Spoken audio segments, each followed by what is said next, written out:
আমরা মেইন যে ট্রাফিক মোড় আছে সেগুলোতে আমরা নিয়ন্ত্রণ করেছি। আগামীতে আমরা চেষ্টা করব এই কাজগুলো অব্যাহত রাখার জন্য। ট্রাফিক কন্ট্রোল আমাদের অবশ্যই থাকবে। তার পাশাপাশি আমরা চিন্তা ভাবনা করতেছি যে যানজট নিরসনে, এবং আমরা দেখতেছি যে স্ট্যান্ড যে গাড়িগুলো স্ট্যান্ড নেই তাদেরকে একটা স্ট্যান্ড নির্ধারিত স্ট্যান্ড করে দেওয়ার জন্য, এবং আমরা পঞ্চগড় জেলার সর্বস্তরের মানুষকে সহযোগিতা করার জন্য বলতেছি।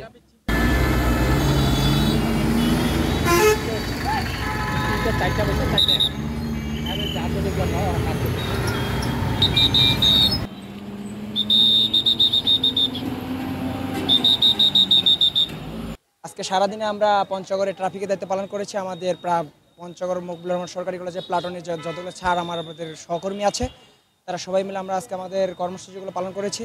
তার মধ্যে পাশাপাশি আমাদের ছিল পরিষ্কার পরিচ্ছন্নতা যে কর্মসূচি ছিল সেটা আমরা সঠিকভাবে পালন করেছি।